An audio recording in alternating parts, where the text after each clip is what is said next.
Hey everybody, happy Friday. I'm Dr. Candice and welcome to Kidding Around. So today we're doing something a little bit different, testing the waters a bit.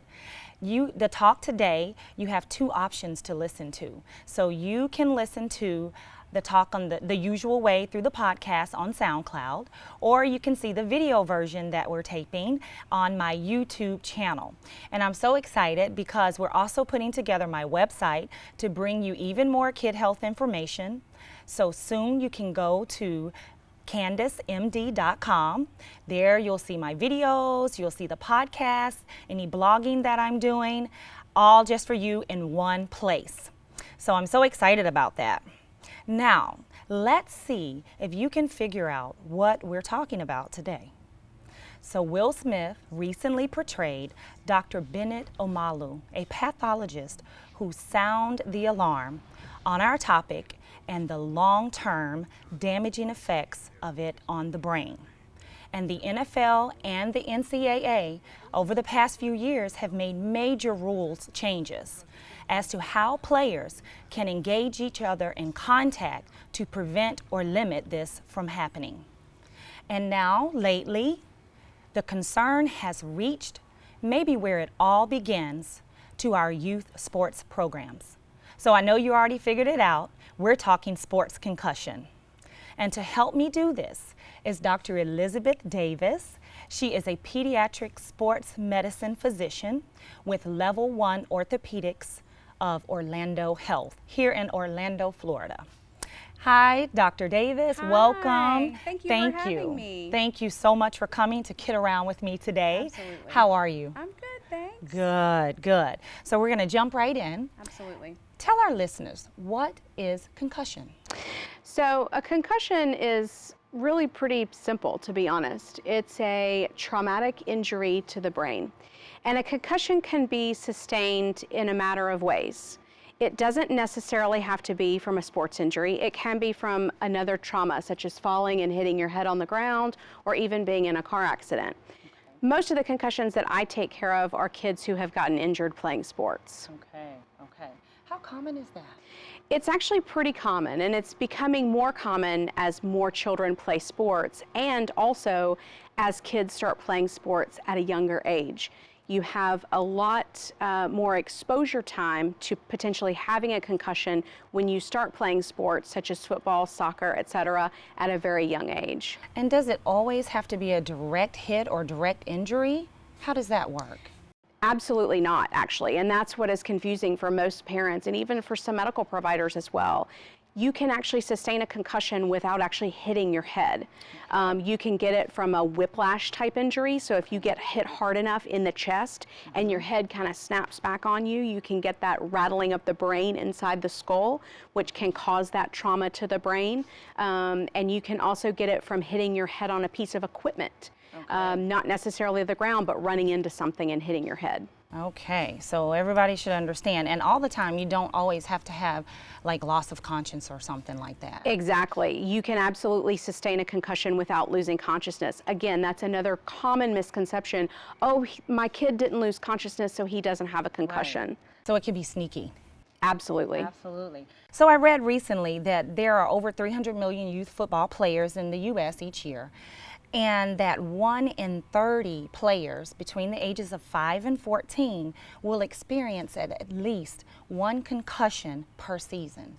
That seems a little alarming to me because some children play more than one season. It is. It really is. And again, it goes back to kids playing at a younger age. They're playing tackle football at a much younger age. It's not that you can't get a concussion during flag football, but it's much less common.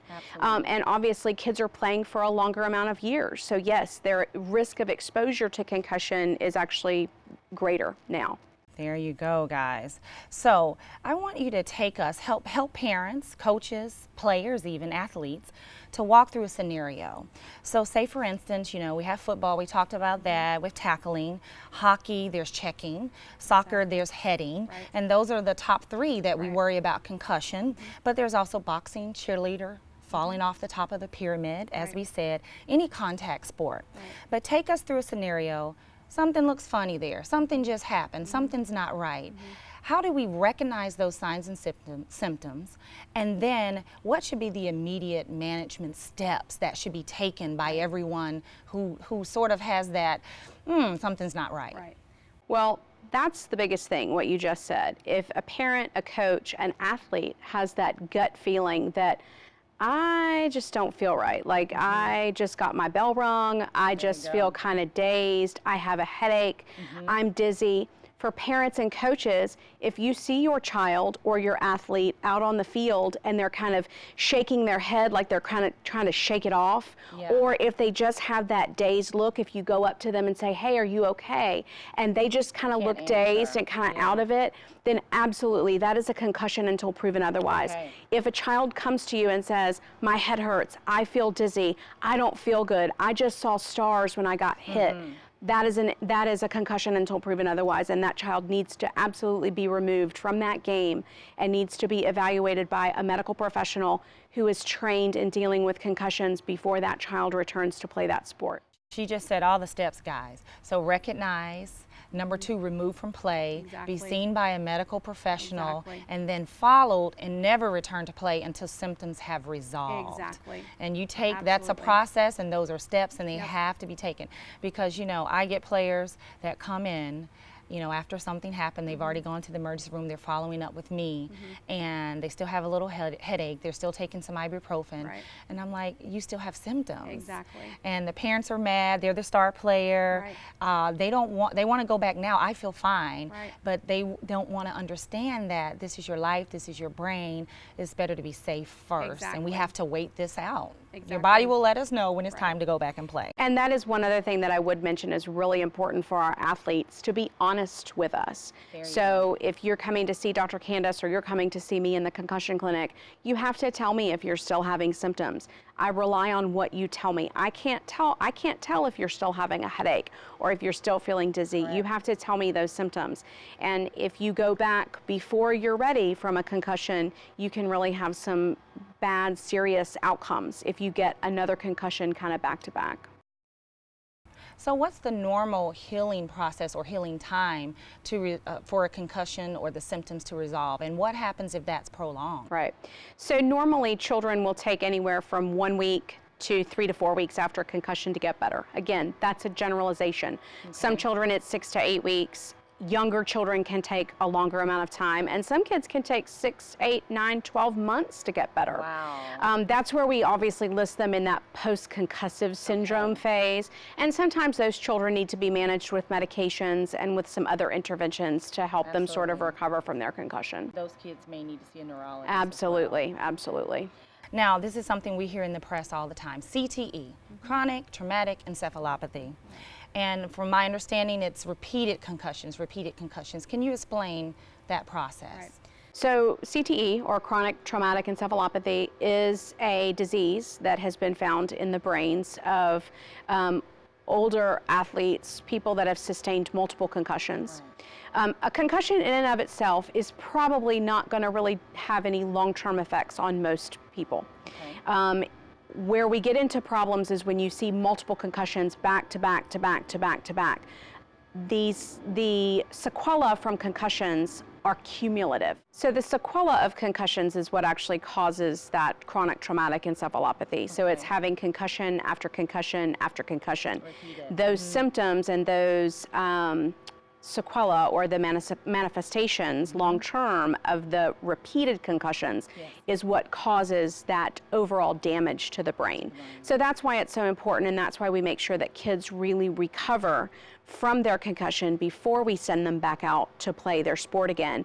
And for children that have had 2 or 3 or more concussions, we have serious discussions with parents about changing sports and maybe time to start doing something else. Absolutely. That would be the best answer from my perspective. So let's talk about prevention. And I know some concussions you just can't totally prevent, and I know we're all striving for that.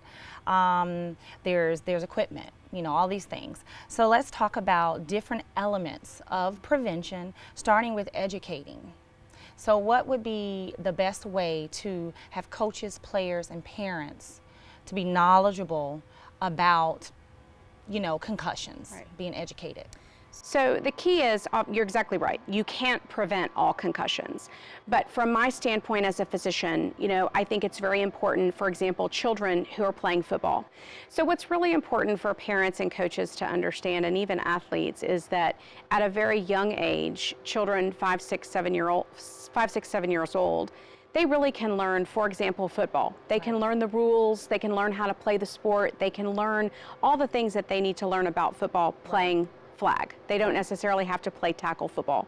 At a very young age, a lot of kids don't have the head control. They don't have some of the things that they need to really be able to prevent them from hitting their head or running into another player. Or having the proper technique. Exactly, exactly. The other thing that we see too, and there's a big misconception about helmets. Oh, this is a concussion-proof helmet. There's no such thing as a concussion-proof helmet. That's right. Just because you're wearing a piece of equipment doesn't mean you're not going to get a concussion. And for some kids, if they have that misconception, they will actually tackle harder, run faster, and almost use themselves like a battering ram because they think they can't get hurt. That's right. But they can. So that's where it's up to parents, coaches, even older athletes to make sure that we're educating our younger athletes and tell them there's no such thing as a concussion-proof helmet. And you need to learn the proper techniques, the proper rules of the game, how to tackle appropriately, how to do headers appropriately in soccer so that we really can prevent these from happening. Absolutely. And then also in the education piece, can you talk about impact? Because I think if parents and coaches understand that impact protocol, that may be like one thing in your pocket that you have to know kind of what to do to go to if something happened. Right. So impact is one of our neurocognitive testing things that we do actually on the computer. We have kids, I do kids that are over the age of 12. So because that's where the test is validated to, is children that are 12 years and older. We have them come in, they take a test. It's a test of memory and a test of speed. And we see how they do on it, and that's their baseline score. Then if they get a concussion, they come back in, they retake that impact test, and I can compare their baseline scores to their post-injury scores. That's where we will see the big differences, because with concussion, even when kids are done with their symptoms, they can still have some cognitive effects from the concussion, and that's what the impact test will pick up on. Again, it's a tool that I use in my belt. It's not an end-all be-all. Just because a kid does terribly or does wonderfully on the impact doesn't mean I'm going to keep them from their sport or at the same time release them back to their sport. I take everything into consideration when releasing a child back to their sport. So this is not exactly a tool for coaches to have on the field, and it's not even something we would use in younger players, but just knowing the concept that there are ways to monitor them and make those right steps. But the other steps I was talking about there is that when I notice something, I remove, I send them to the doctor who does all of that.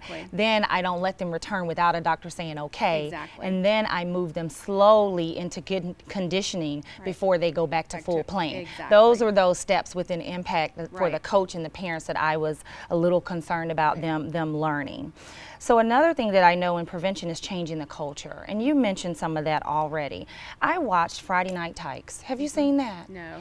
There's been 3 episodes. I watched the first episode and it horrified me, and they got better over the past 2 episodes because I think some doctors probably wrote in. But the first season is what I meant. There was a coach who run over him, I don't care. And I was thinking, if that was my son and he had a teammate just running over him, I would be handing out concussions, right? So, I mean, some of the things, kids throwing up on the sideline in 90-degree Texas weather, obviously not hydrating well, go make chunks and come back and run. Oh, you're not hurting. Kids hitting head to head in short distances over and over and over again just to win a little league game. These were 8 and 9-year-old kids. So within changing the culture, some of these old school coaches need to stop it. Right? Oh, absolutely. And we need to know that these kids can get hurt. And then the parents need to stop supporting it. You should have walked out and took your child from that team, correct? And then the players, they need to say, I'm hurt, and not be scared to say I'm hurt, And that not I'm going to be be penalized. shunned and say I'm a baby or I'm weak if I'm hurt. So changing the culture will make a big difference, right? Absolutely. Yes, that is Absolutely. Now, there are also rules, a lot of rules, NCAA, NFL. Talk about some of the rules that are trying to prevent concussion or limit concussion. Right.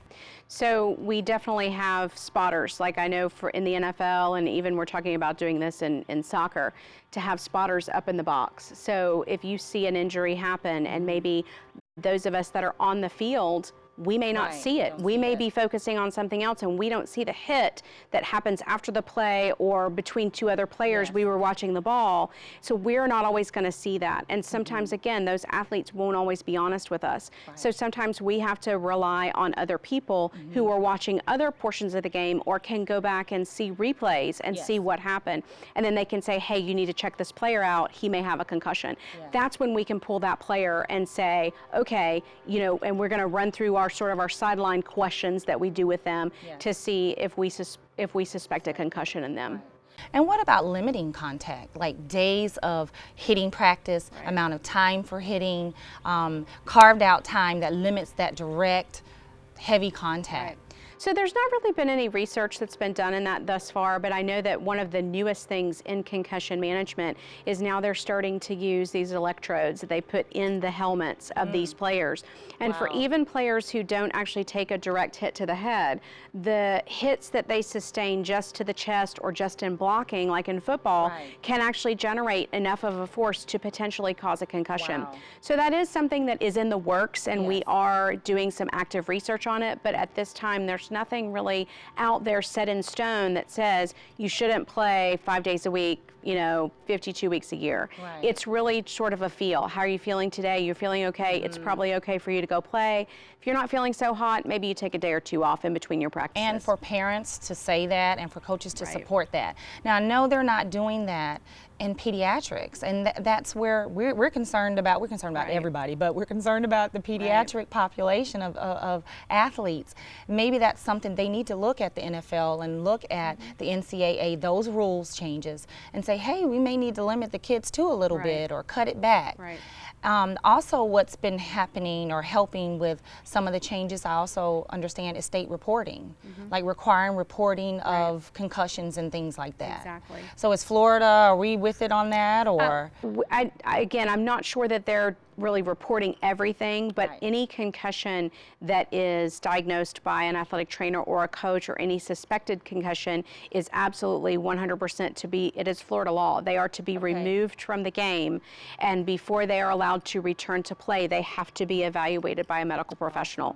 And we have to sign off on a return to play protocol before they are allowed to go back to competition. That's so helpful, because that's how we get the data to know what's really going on. It's so helpful. So, some fun questions. Would you let your child play football? So my husband and I have had this discussion on multiple occasions, and we currently do not have any children. We have 2 fur children, but we do not have any real children yet. And we've already said, you know, and I've told Kyle this, I said, you know, our kids are not playing football.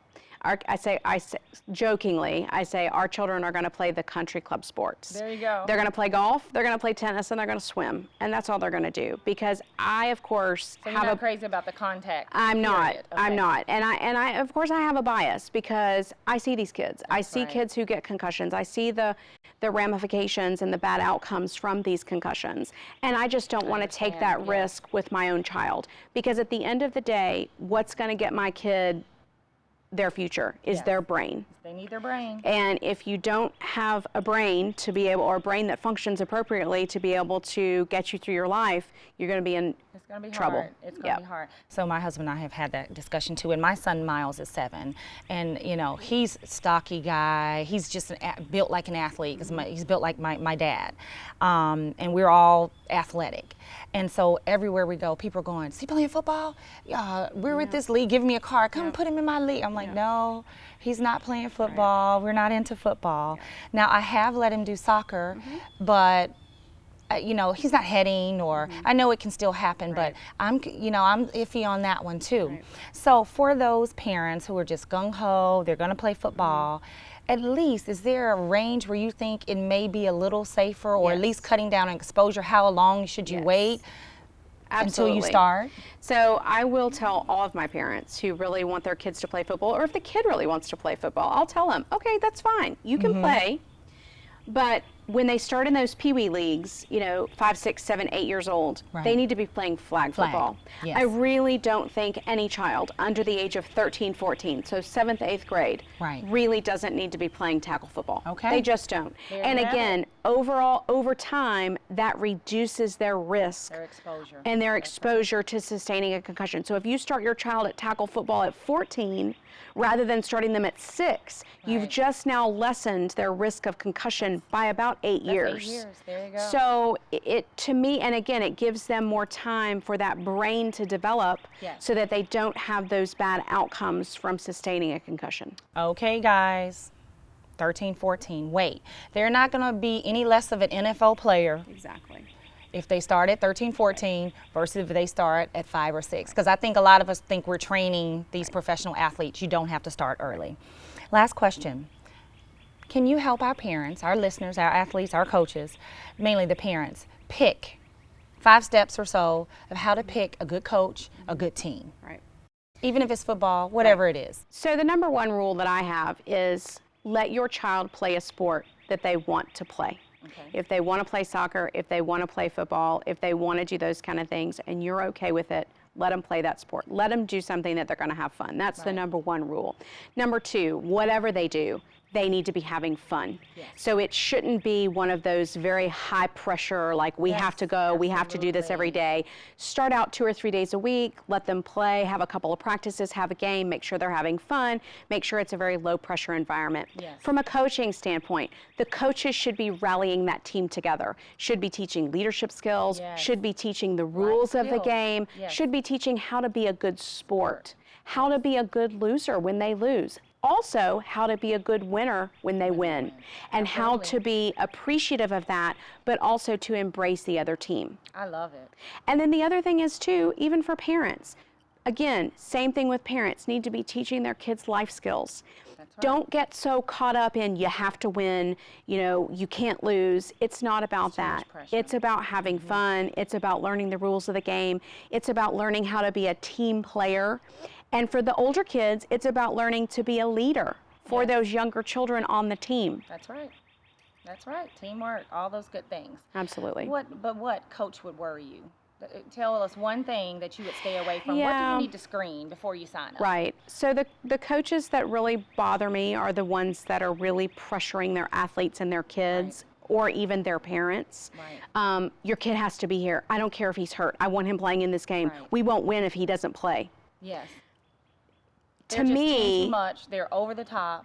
To me, you're putting too much pressure to win on one child. Again, it's a team sport. Right. The whole team has to play. If a child is hurt, that child needs to be able to stay out of the game until they're ready to go back in. Right. And how about a coach who can interact well with the kids? They understand the kids' age and development. They're not pushing them past that. And safety is first. Exactly. Safety is first. Exactly. Also, that they have some type of emergency action plan in the sense of, okay, did you ask me any medical information about my child? Right. What happens if there's an emergency with the injury? What are you guys going to do? Right. That those are all good things. Do you know about concussion? Right. Is this just a dad coach who volunteered yesterday, knows nothing about teaching proper technique for football? Or this is a person who took some training, knows that we're not going to hit head on, knows those type of safety measures. So that would probably be a last one. Those are all very good. Do your research, do your homework, and ask some questions. Don't feel bad about asking the coach what he knows and what he doesn't know. And be present. As a parent, be present at the practices, be present at the games. Don't just drop your kid off and leave. Make sure you're there, make sure you're watching, make sure you know what's going on with your child and with that team. That's right. That's right. You need to support them anyway. They love that. That builds them up. So that's all I have today. Okay, one thing I wanted to add, if you want any more information on sports concussion, especially as it relates to youth, you can go to cdc.gov/headsup, right? That's a great website, all right? actually. It's that's got a start. Lot of good information. Yeah, and they'll have a bunch of other links and resources connected to there. So that's all we have for today. Thank you so much for listening. Thank you so much, Dr. Davis, for kidding around with us. Although it was a serious talk today, right? We were keeping it real. Everyone, have a great day, and we'll talk soon.